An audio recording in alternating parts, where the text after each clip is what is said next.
नमस्कार एवं हार्दिक स्वागत गर्न चाहन्छु कार्यक्रम हेलो नगरपालिकामा।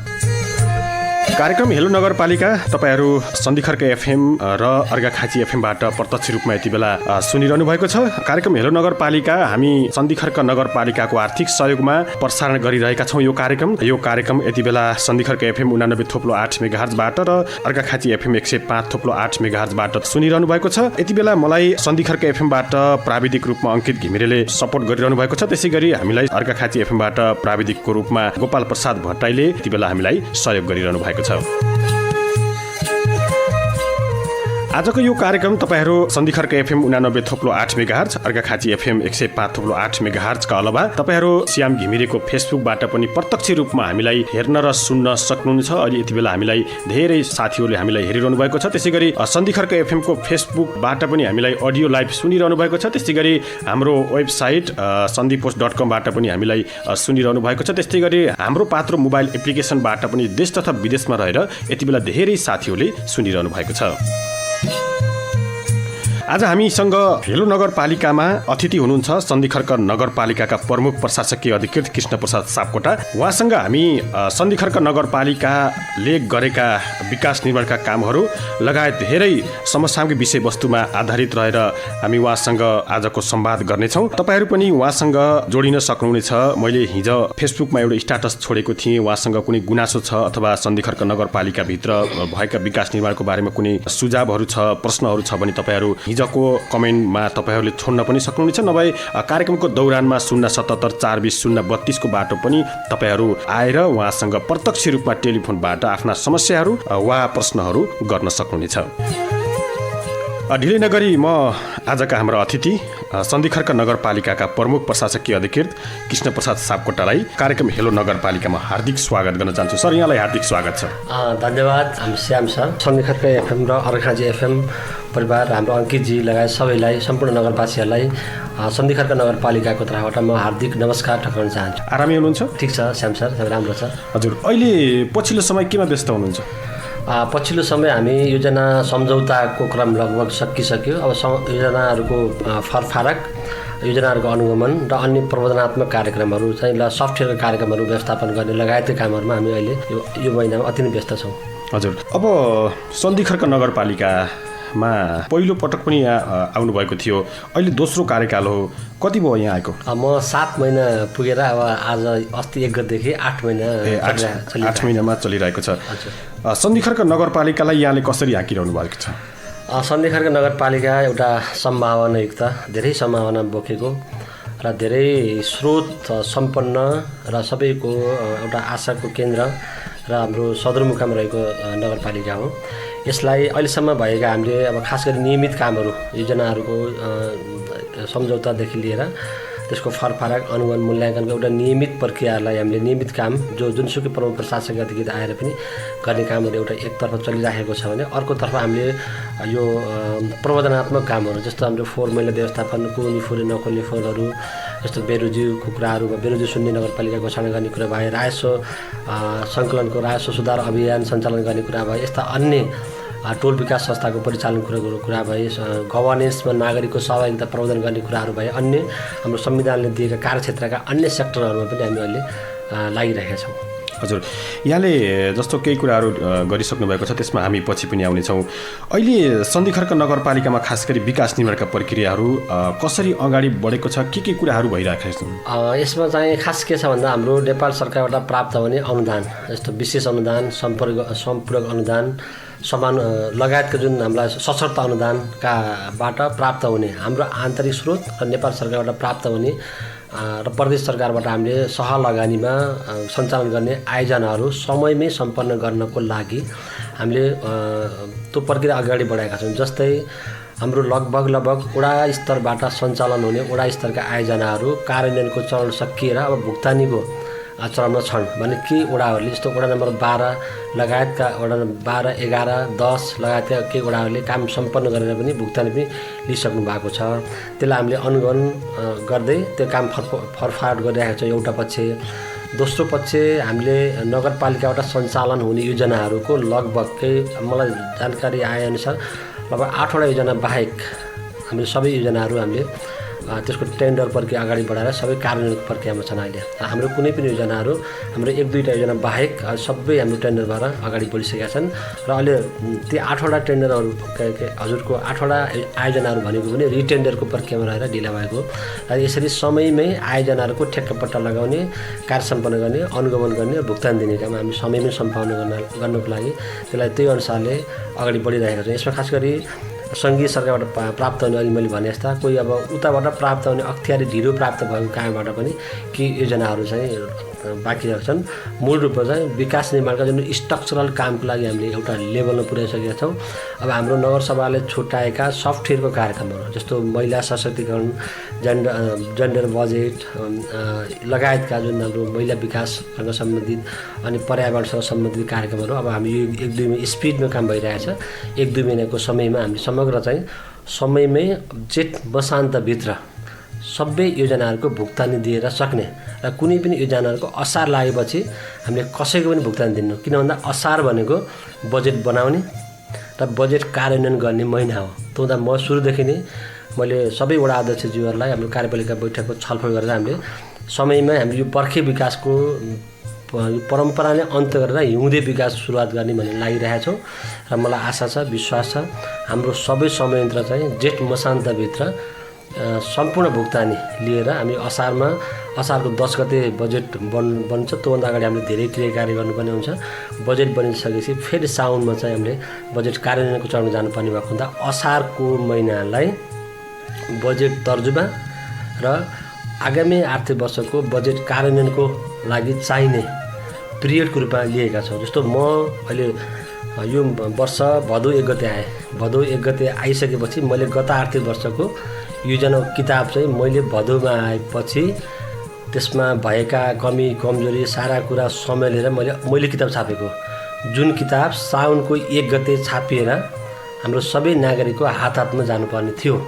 त्यो चाहिँ कुनै यहाँको इन्टरनल प्रब्लमको कारणबाट भएन होला। म ब्याक हुन चाहन्न, मेरो मिसन त्यो छ र असारको महिनालाई हामीले कुनै दायाँ बायाँ अरू केही भइपरि आउने कुरा बाहेक असारको महिना भनेको बजेट निर्माणको महिना, बजेट कार्यान्वयनको कार्ययोजना निर्माणको महिना भनेर छुट्याएको छु मैले एज ए प्रमुख प्रशासक अधिकृतको रूपमा। त्यसरी चाहिँ हामीले समग्र कार्यान्वयनको व्यवस्थापन मिलाएका छौँ। भनेको अब जेठ महिनाभरिमा सबै विकास निर्माणका कामहरू सकिन्छ। जस्तो अघिल्लो वर्षहरूमा के थियो भने असार लागिसकेपछि रातिमा पनि दिउँसोमा पनि पानी आएको बेलामा पनि भटाभट काम गरेर काम सम्पन्न गर्ने र चाहिँ बजेट चाहिँ विनियोजन गर्ने सिस्टम थियो।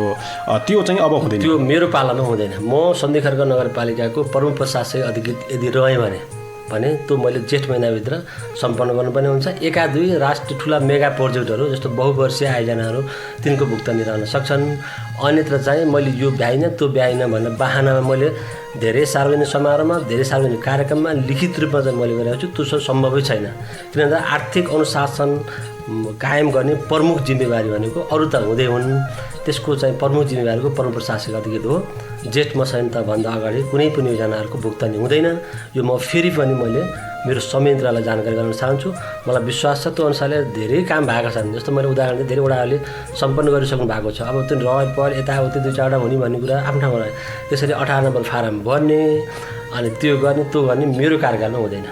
अब अपरझट नसकेका त्यो 1-2टा रहने कुरो चाहिँ आफ्नो ठाउँमा छ। त्यो चाहिँ सम्भवै छैन। त्यही मलाई सङ्घीय सरकारको निर्देशन पनि त्यही छ। म सङ्घीय सरकारले मलाई जे निर्देश गरेको छ आर्थिक अनुशासन कायम गर्ने सन्दर्भमा त्यो कुराहरूलाई मैले मार्गदर्शनको रूपमा लिएर जानुपर्ने हुन्छ। दायाँ बायाँ सुन्ने कुरामा म छैन। अब यहाँले थोरै आर्थिक अनुशासनका कुरा पनि निकाल्नुभयो र आर्थिक पारदर्शिताका कुराहरू पनि निकाल्नुभयो। के छ नगरपालिकाभित्र आर्थिक अनुशासन र आर्थिक पारदर्शिताको कुरो कस्तो छ? म एज ए प्रमुख प्रशासक अधिकृत, म नेपाल सरकारको उपसचिव, म जिम्मेवार नागरिक र केरियर भएको मान्छे। मैले सकेसम्म मेरो नगरपालिकामा आर्थिक अनुशासन कायम राख्ने हरसम्म प्रयास गरेको छु र त्यसको लागि चाहिँ मान्छे कुनै पनि सार्वजनिक संस्था निकाय व्यक्ति कसैले पनि कुनै पनि आर्थिक कारोबारको चाहिँ हिसाब किताब हेर्न चाहनुहुन्छ भने त्यो ओपन छ। त्यो सम्बन्धित व्यक्तिलाई हामीले कुनै प्रक्रिया मिलाएर त्यसलाई दिन सकिन्छ। त्यो छङ्गै छ। किनभने हामी धेरै कानुन धेरै संयन्त्रबाट बाँधिएका मान्छे हौँ हैन। त्यो आफूलाई म पदमा छु भनेर अब हामी छौँ भनेर हामीले आफूलाई चाहिँ लागेको कुरा गर्न चाहिँ पाइँदैन। त्यो चाहिँ हरसम्भव भएसम्म आर्थिक निर्वेद कायम गर्ने, आर्थिक विवरण सार्वजनिक गर्नुपर्ने, पारदर्शिता कायम गर्नुपर्ने, खरिद प्रक्रियालाई प्रणालीबद्ध गराउनुपर्ने अनि अन्य व्यवस्थापन पनि नियम विधि पद्धति अनुसार गर्ने प्रयास गरेको छ। यद्यपि त्यसमा केही कमी कमजोरी चाहिँ हुनसक्छन्। फेरि त्यसलाई चाहिँ अब आएको फिडब्याकलाई फेरि हामी त्यसलाई ग्रहण गरेर स्वीकार गर्दै अगाडि बढ्नेमा क्रममा छौँ। अब यहाँ खास गरी एउटा अनुभवी र कुशल व्यक्तिको रूपमा पनि आफूलाई परिचित गराइरहनु भएको छ तपाईँले। तपाईँको कार्यकालमा सन्धिखर्क नगरपालिकाका जनताहरूले के कुराको आश गर्नेछन् र के गरेर तपाईँ यहाँबाट बिदा भएर जानुहुनेछ? मैले धेरै ठुलो अब यत्रो जनप्रतिनिधिको संयन्त्रमा धेरै ठुलो एस्पिरेसन र मैले यो गर्छु भनेर म त्यो भन्न सक्ने म पोजिसनमा नहुँला। तथापि मेरो कर्तव्यले जे भन्छ, मेरो टिओआरभित्र जे कुरा पर्छ त्यो कुराहरूलाई मैले राम्रो तरिकाले प्रबन्धन गर्छु। जस्तो मैले एउटा मेरो नगरपालिकाको गभर्नेन्सलाई ठिक ठाउँमा ल्याउनको लागि मैले मेरो नगरपालिकामा मैले शून्य विरोधीको अभियान म प्रमुख प्रशासकीय अधिकृत भएर आएको पहिलो बैठकमै मैले कार्यपालिका एउटा निर्णय गराएर त्यो अभियान सुरुवात गरेको छु। त्यसमध्येमा चाहिँ अहिले हामीसँग कुल सन्धिखर्क नगरपालिकामा 1,73,00,000 रुपियाँ बेरोजु निस्केको थियो। त्यो बेरोजु फेरि खाइमासेको बेरोजु होइन, बेरोजुलाई पनि सही ढङ्गले त्यसको सही ढङ्गले बुझ्नुपर्ने हुन्छ। त्यसमध्येमा हाम्रो 1,37,000 हाम्रो यो असुल उपल गर्नुपर्ने बेरोजु थियो रकम थियो भने अरू बाँकी रकम हाम्रो नियमित गर्नुपर्ने थियो। त असुल उपल गर्नुपर्ने हामीले अगाडि बढाएका छौँ र नियमित गर्नुपर्ने अरू अन्य बेरोजुहरूलाई हाम्रो नियमित गर्नुपर्ने 1,66,00,000लाई पनि हामीले चाहिँ यसको कागजपत्रहरू चाहिँ पुरानो यो फेरि जनप्रतिनिधिहरू आइसकेपछिको कुरा होइन। यो साबिक सन्धिखर्क सन्धिखर्क गाविस हुँदादेखिको बेरोजु चाहिँ क्यारी ओभर भएर आएको 7वटा गाविस रहँदाखेरिको बेरोजु एकमुष्ट भएर यता सरेको भनेको यो अहिले जुन 1,73,00,000 भनेको 7वटा गाविस हुँदा सहितको बेरोजु हो र यसलाई चाहिँ यत्तिकै छोड्न हुन्न। यसलाई चाहिँ व्यवस्थापन गर्नुपर्छ भन्दा मेरै संयोजकतामा बेरोजु फरफारक समिति चाहिँ एक्टिभ गराएर मैले चाहिँ समुदायमा रहेको बेरोजुलाई पनि त्यसलाई त्यहाँको समुदायका मान्छेहरूलाई बोलाएर छलफल गरेँ। हिजो मात्रै हामीले हजुरको नरपानीमा रहेको केही व्यक्तिको नाममा बेरोजु आएको थियो। त्यहाँको वडा अध्यक्षले चाहिँ ती महानुभावहरूलाई लिएर आउनुभयो, हामी छलफल गऱ्यौँ र उहाँले चाहिँ बिल भरपाई पेस घर थन्काएर राख्नु भएको रहेछ। काम सम्पन्न गर्नुभएको छ, बिल भरपाई घर थन्काएर राखेपछि स्वतः बेरोजु आउनुभयो, त्यो बिल भरपाई लिएर आउनु भएको छ। त्यसलाई चाहिँ हाम्रो बेरोजु अडिटर आउने बेलामा उहाँहरूसँग पनि त्यो अडिटरको टिमलाई हामीले राखेर छलफल गराएर सकेसम्म हुनेसम्म हामीले बेरोजुलाई कम गर्ने लगायतका अरू आर्थिक पारदर्शिता कुराहरू लगायतका कुराहरू हामीले चाहिँ सुरुवात भएका छौँ। अब त्यो क्रमबद्ध रूपमा हजुरलाई बताउला। तपाईँ अहिले सुनिरहनु भएको छ कार्यक्रम हेलो नगरपालिका। हामी सन्धिखर्क FM 89.8 मेगाहर्जबाट अहिले बोलिरहेका छौँ।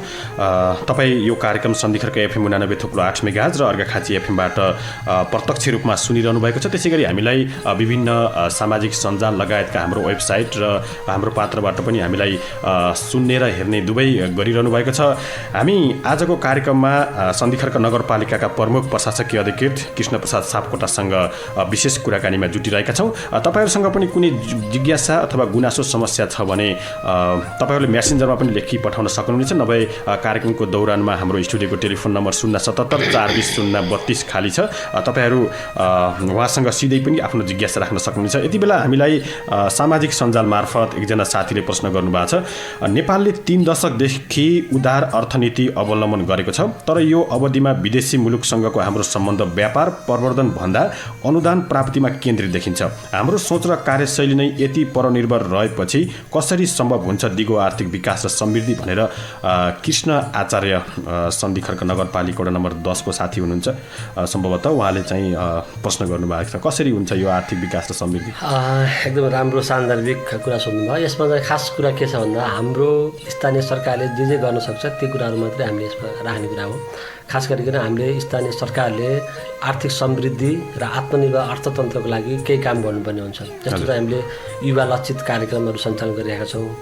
युवालाई चाहिँ रोजगारी सिर्जना गरेर युवा मार्फत रोजगारी सिर्जना गरेर यहाँ उत्पादन बढाउने र त्यो उत्पादनलाई यहीँ खपत गर्ने, जस्तो बजारको व्यवस्थापन गर्ने। ल उदाहरणको लागि उहाँले भन्नु जस्तो समग्र गभर्नेन्स समग्र अर्थतन्त्र कुरा गर्नुभयो। यहाँ हाम्रो लोकल इकोनोमीलाई हाम्रो हेर्दाखेरि जस्तो कृषिका हाम्रा धेरै कृषि र पशु सेवाका धेरै कार्यक्रमहरू हाम्रो लक्षित वर्गमा दिएको छ। तिनवटा हामीले आय आर्जन कामहरू जस्तो उहाँले यो सुत्केरीलाई भत्ता दिने कामहरू भए, बिउ बिजनहरू वितरण गर्ने कुराहरू भए, त्यसपछि गएर कृषिको लागि हामीले विभिन्न किसिमका साना ठुला मतलब प्रविधि हस्तान्तरण गर्ने कुराहरू भए र त्यस्ता किसिमका नगरपालिकाबाट लक्षित वर्गलाई दिएका अनुदानबाट उहाँले आर्थिक क्रियाकलाप सञ्चालन गर्नुहुन्छ।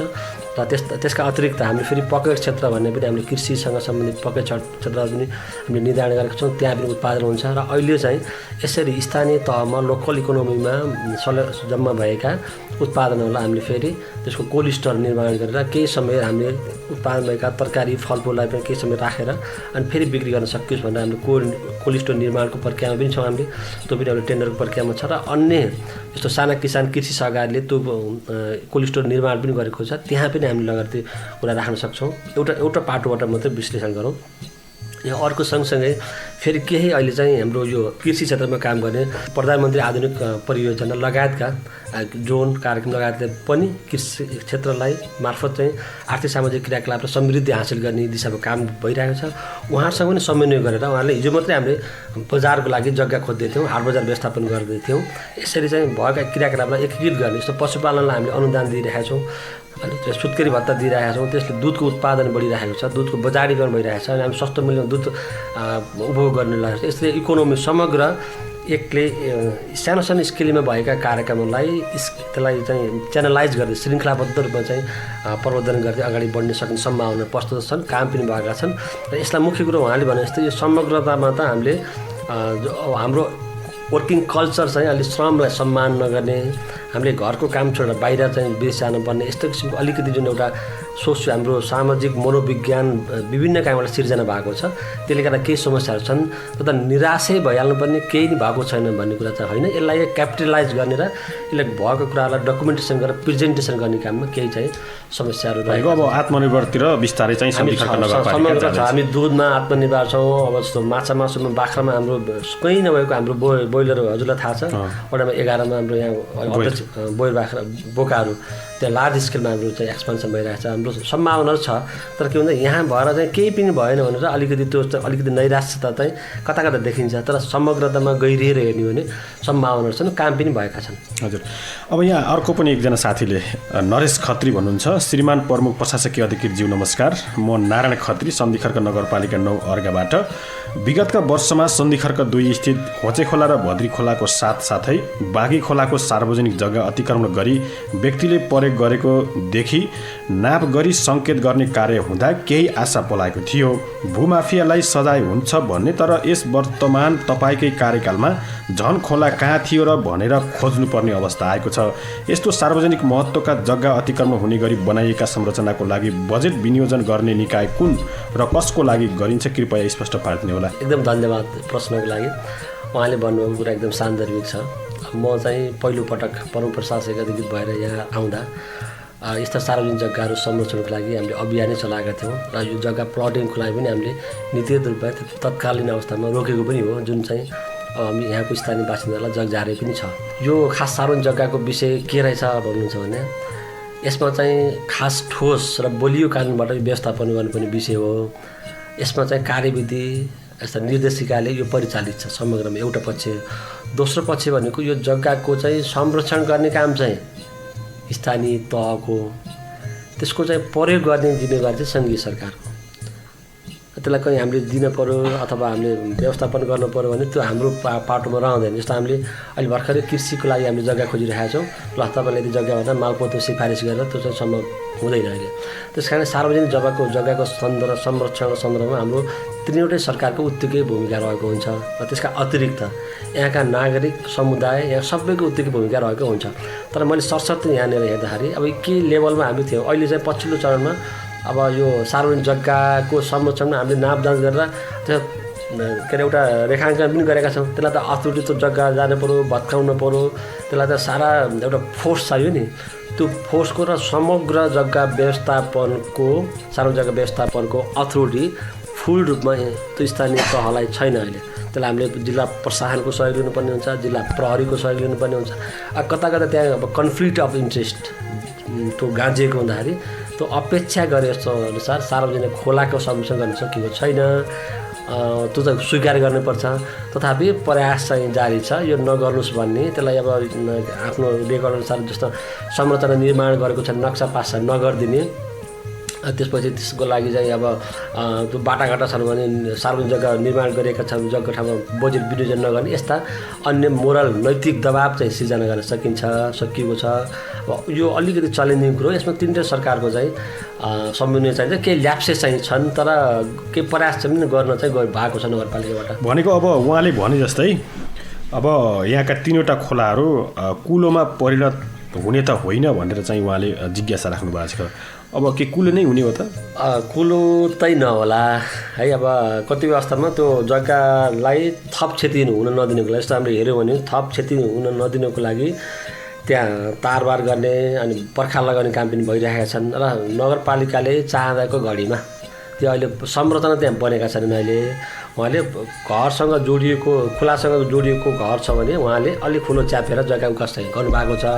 त्यसलाई चाहिँ हामी अहिले त्यसको तत्कालै हामीले वार्को पार चाहिँ त्यसलाई तत्बन्धन गरेर खोलालाई ठिक ठाउँमा ल्याउन सक्ने हामीसँग समग्र बजेटको पनि अभाव भएको हुँदाखेरि त्यस्ता क्रियाकलापमा हामी ठिकै छ संरचना बनेको छैन जग्गा संरक्षण भएको छ भन्ने किसिमले मौन बसेको कुरा मात्रै हो। 1-2 ठाउँमा देखिएका छन् तर अब समग्रमा खोलै सकिने गरी त्यसले कुली बनाउने गरी त्यस्तो चाहिँ भएको छैन। त गर्न आवश्यकता पर्दाखेरि ती संरचना भत्कन्छन्। मैले त्यो मात्रै भने। हजुर पक्कै पनि कृष्ण आचार्य र नारायण खत्रीको जिज्ञासा समाधान भएको होला।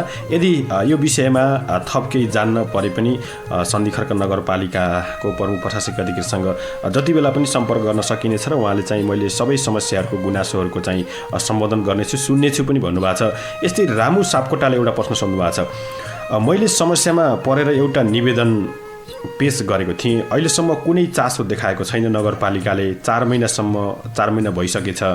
ठेकेदारको विषयमा किन मौन हुन्छ होला नगरपालिका जवाफ चाहन्छु भनेर सोध्नु भएको छ। लाइसेन्सको कुरा हो यसो छ त्यो 2टा कुरा होला। एउटा चाहिँ उहाँको कुन विषयको निवेदन हो त्यो कृपया उहाँले चाहिँ अलिक प्रष्ट भएर हजुर मार्फतै मकाम भएदेखि त्यसको तुरुन्तै त्यसको के छ वे आउट चाहिँ हुन्छ नै नम्बर 1। नम्बर 2 2टा कुरा छ। ठेकेदारको लाइसेन्स वितरणको कुरा हो भने त्यो लाइसेन्सको लागि हामीले मिटिङ बस्नुपर्ने हुन्छ। अस्ति कार्यपालिकामा राख्ने भन्ने कुरा पनि भएको थियो। विविध कारणबाट त्यो डकुमेन्टेसन जाँच गर्न टाइम भएको हुँदाखेरि रोकिएको हो। त्यो चाहिँ यसभन्दा अगाडिका सबै भइसकेका छन्। एउटा कुरा त्यो लाइसेन्स दिने निवेदन दिने प्राप्त गर्ने विषय हो भने प्रक्रियापूर्व आएको रोकिँदैन। यसमा ढुक्क हुनुहोस्। एउटा दोस्रो अन्य अब त्यो निर्माण व्यवसायीसँग छन् भने तिनीहरूसँग उधार हुनुपर्ने। हाम्रा नगरपालिका निर्माणको अथवा राष्ट्र निर्माणको सन्दर्भमा हाम्रा निर्माण व्यवसायी हाम्रा साझेदार हुन् सहकर्मी हुन्। हामी एउटै डुङ्गामा बसेर काम गरिरहेका छौँ र उहाँले गरेको कामको ठिक उहाँले गरेको कामको बेठिक उहाँले गरेको कामअनुसार भुक्तानी त्यसमा कुनै कम्प्रोमाइज चाहिँ हुँदैन। अब उहाँको सेन्स चाहिँ अब पाइएन भन्ने कुरामा पाइन्छ। यतातिर किन मौन भन्ने कुरा चाहिँ हुन्न। हामीले बेलामा लिएर आएर प्रचलित मापदण्ड कार्यविधि अख्तियार अधिकारभित्र रहेर ठेकेदारहरूको काम क्वालिटी क्वान्टिटी कस्ट र टाइममा चाहिँ कुनै कम्प्रोमाइज गरिएको छैन गरिँदैन पनि। यसरी चाहिँ भन्न चाहन्छु। र त्यस्तो अप्ठ्यारो परेको छ भने उहाँले मसँग प्रत्यक्ष भेट्न सक्नुहुन्छ। मेरो फेसबुकमा पनि उहाँले म्यासेन्जरमा राख्न सक्नुहुन्छ।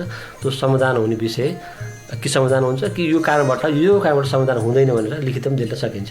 हजुर रामु सापकोटा पक्कै पनि उहाँको जिज्ञासा यहाँबाट समाधान भएको होला। यदि नभएको भए उहाँसँग म्यासेन्जरमा अथवा टेलिफोनबाट पनि उहाँले आफ्नो प्रश्न अथवा जिज्ञासालाई पुनः राखेर सरबाट समाधान हुने पनि आश्वासन पाइसक्नु भएको छ। यति बेला हामी कार्यक्रम हेलो नगरपालिकामा छौँ। यो कार्यक्रम तपाईँहरू सन्धिखर्क FM 89.8 मेगाहर्ज र अर्घाखाँची FM 105.8 मेगाहर्जबाट प्रत्यक्ष रूपमा हामीलाई सुनिरहनु भएको छ। हामी अहिले सन्धिखर्क FMको स्टुडियोबाट बोलिरहेका छौँ। हामीसँग आज कार्यक्रममा हुनुहुन्छ सन्धिखर्क नगरपालिकाका प्रमुख प्रशासकीय अधिकृत कृष्ण प्रसाद सापकोटा हुनुहुन्छ। जस्तो तपाईँले धेरै कुराहरू गरिसक्नु भएको छ। के भनिन्छ भने खासै जुन लक्षित समूहलाई छुट्याएको बजेटहरू लक्षित समूहमा नगएर यत्रतत्र चुवावट भएको भन्ने पनि धेरै ठाउँबाट गुनासाहरू प्रश्नहरू पनि आउँछ। हाम्रो नगरपालिकामा के छ त्यस्तो भएको छ? मलाई म हजुरको स्टुडियोमा आउनुभन्दा अगाडि यो प्रश्न आउँछ भन्ने मलाई पुरो अनुमान गरेकै प्रश्न गर्नुभयो। यसमा यस्तो छ एउटा समग्र गभर्नेन्समा के समस्या छ भन्दा हरेक स्रोतहरू इलाइट क्याप्चर छन्। हजुरले यतिकै पनि एउटा मिडियाकर्मी सञ्चारकर्मी भएको हिसाबले इलाइट क्याप्चर छैनन् भन्ने कुरा म मान्दिनँ। हजुर म एजे त्यहाँको प्रमुख प्रशासकीय अधिकारी हो। धेरै स्रोतहरू समग्र गभर्नेन्समा पनि मैले हेरेँ इलाइट क्याप्चर छन् नै। र अहिले हाम्रो सङ्घीय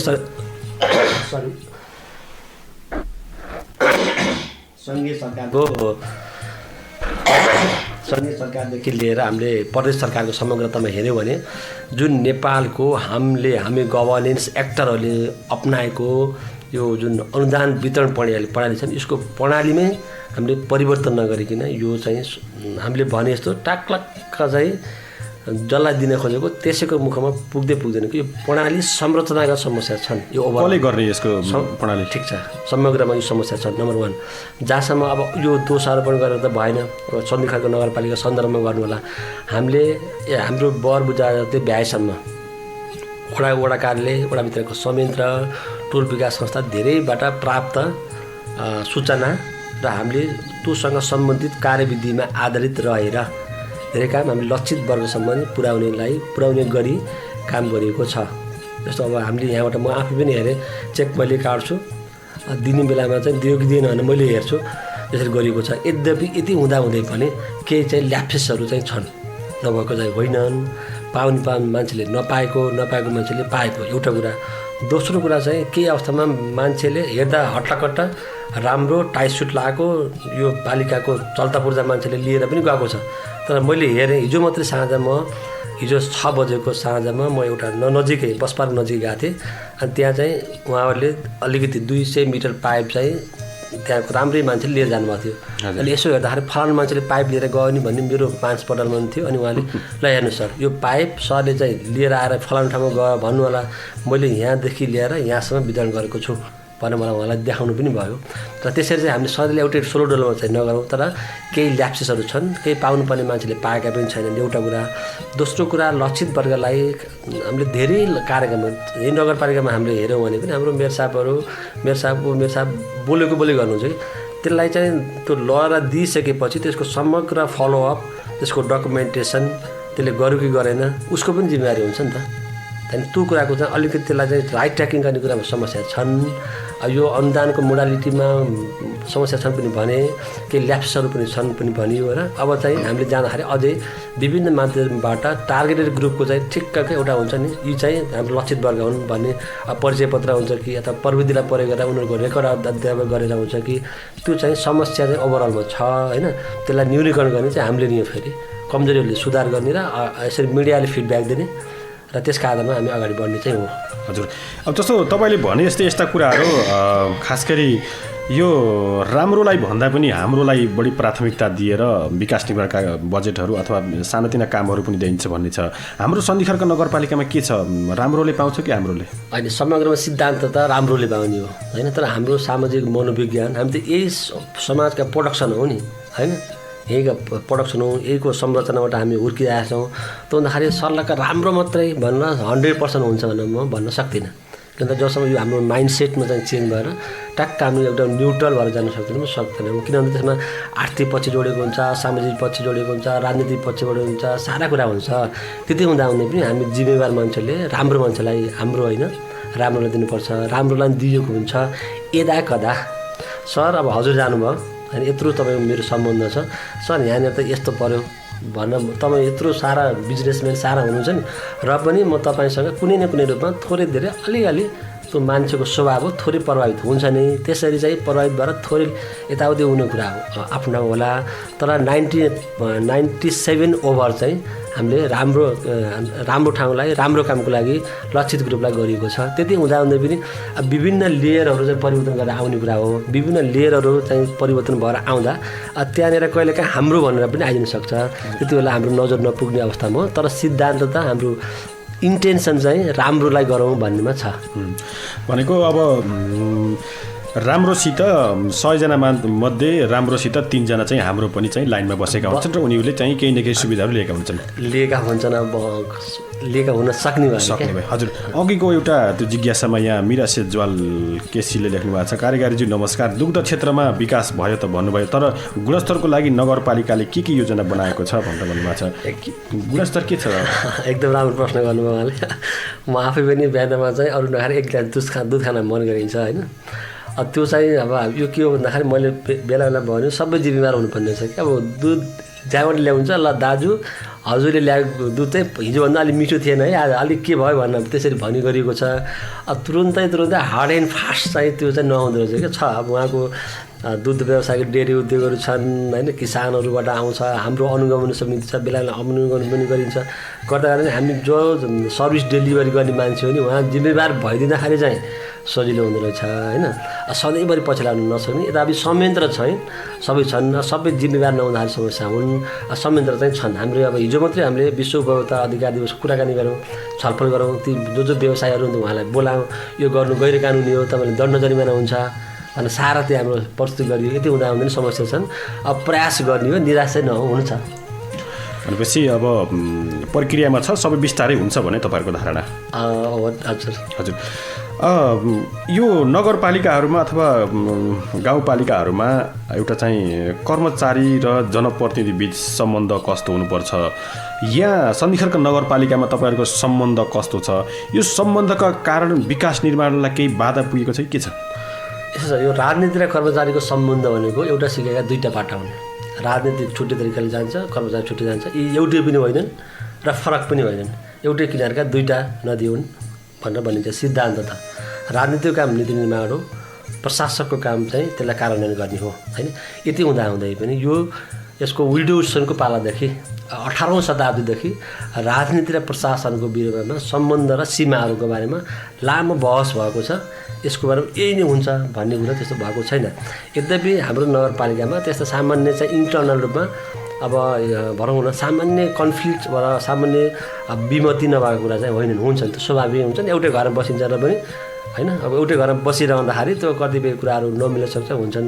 त्यस्तो चाहिँ पुरै कामै डिस्टर्ब हुने होइन, त्यस्तो भनौँ न समग्र चाहिँ हुने त्यस्तो छैन। अब अलिअलि भएका कुराहरू चाहिँ बसेर हार्दिकतापूर्वक माया प्रेम साटेर भएका कमजोरीहरू स्वीकार गरेर होइन अब बढ्ने चाहिँ चलन छ। त्यस्ता कुराहरू अलिअलि आएका थिए, मिडिया पनि सुन्नु होला, सायद केही कुरालाई इङ्कित पनि गर्न खोज्नुभयो होला होइन।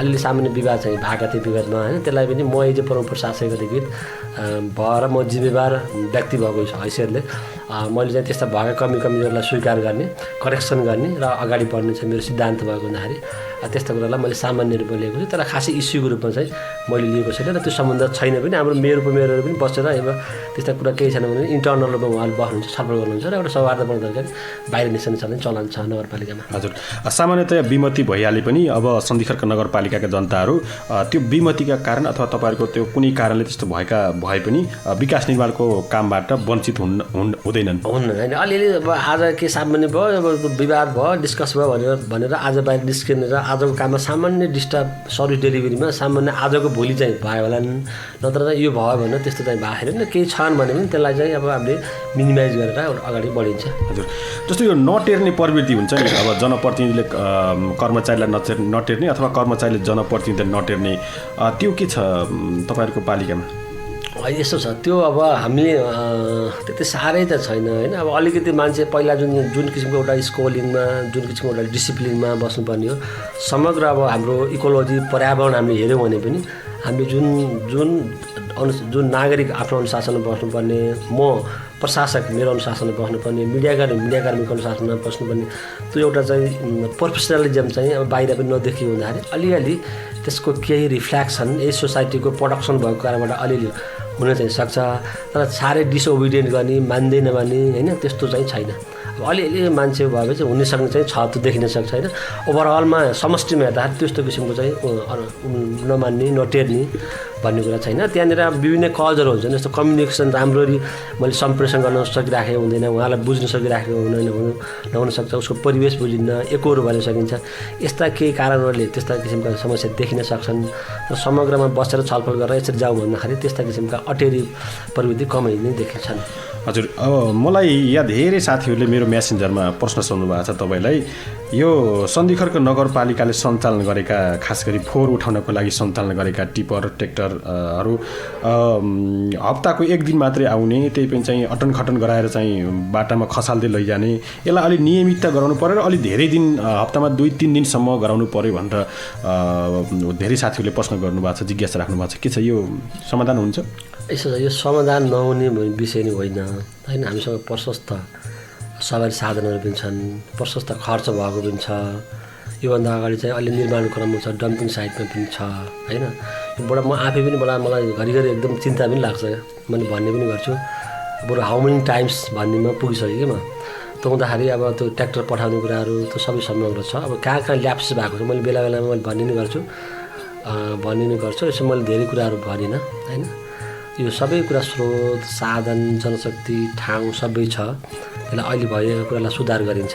केही ल्याप्सेस भएको मैले पनि देखाएको छु, एउटा कुरा। दोस्रो कुरा मैले यसै सन्दर्भमा के कुरा राख्न चाहन्छु भन्दा सन्धिखर्क नगरपालिकाले यो जुन अहिले भनेको समस्या छ, यो 70 सालदेखि म 71-72 आउँदा यही भन्थेँ। उति बेला बरु थोरै थियो, अलिक गरिन्थ्यो कि। अब यत्रो हुँदा नि मैले सुनिराख्नु परिरहेको छ, भनि पनि राखेको छु। अब त्यो केही कुरा इन्टरनल प्रब्लम, जनशक्तिको अभाव मेन कुरा। एकजना सशक्त सरसफाइको चाहिँ अफिसर भन्न मैले राख्न सक्ने भने यो छिनभर समाधान हुन्थ्यो क्या। मैले हिजो छलफल गरेँ, यही नभएर कसलाई जिम्मा दिने भन्ने कुरा त म आफै अन्यलमा छु। एउटा कुरा यसलाई समाधान गरिन्छ, गुनासा आएका छन्, यति कुरा मात्रै भने। अनि यसै सन्दर्भमा भन्न पनि चाहन्छु सानो कुरा क्या। जस्तो हाम्रो त्यो डम्पिङ साइट हामीले निर्माण गर्ने क्रममा छौँ। अनि अलि परपट्टि बाबुराम भुषाल भन्ने एकजना हाम्रो यहाँको अलि रेपुटेड मान्छेले एउटा के फर्म जम्मा गर्न काम गर्न लाउनु भएको रहेछ। अनि त्यहाँ गएर चाहिँ उहाँले व्यक्तिले आफ्नो जग्गा दिइराख्नु भएको छ। अनि हामीले फोहोर लगेर त्यो ठाउँमा खाडो खनेर फालौँ भनेर एक दिन म नभएको बेलामा हाम्रो सरसफाइ गर्ने लगाएर फाल्नुभयो। अनि यो फोहोर चाहिँ अलिकति अरूलाई डिस्टर्ब हुन्छ कि भनेर म आफै पनि गएँ अर्को दिन गएर हेरेँ, ल ठिक छ यसरी गरौँ भनेर म फर्केर आउँदा त्यहाँको एउटा युवकले हाम्रो नगरपालिकाको फोहोरको गाडीले रोकिदिनु भयो। अर्को टिपरलाई रोकिदिनु भयो। अनि त्यो ठाउँमा हामी जिम्मेवार नागरिक, जिम्मेवार मान्छे लगेर फोहोर फालेर व्यवस्थापन गर्छौँ भन्दाखेरि एकजना मान्छेले सन्धिखर्क नगरपालिकाको समग्र फोहोर मैला व्यवस्थापनमा एकजना मान्छेले सारा मान्छेले त्यहाँ समुदायलाई भड्काएर फोहोर फालेर दिनु भएन क्या। यो चाहिँ के छ भन्दा सधैँभरि मैले फेरि जसले प्रश्नकर्ता उहाँलाई मैले भन्न खोजिराखेको छैन, उहाँको कुरालाई मैले सम्बोधन गर्छु, समाधान हुन्छ। अनि यो हजुर मार्फत पनि भन्न चाहन्छु। भन्न खोजेको समग्रमा त्यो कुरा त सबै समुदाय मिल्न पऱ्यो, समुदायले सहयोग गर्नु पऱ्यो। फोहोर फाल्दैमा लगेर चाहिँ त्यहाँ गएर चिल आइहाल्ने भन्ने कुरा हो र होइन नि। हेर्नुहोस् है समस्या क्या।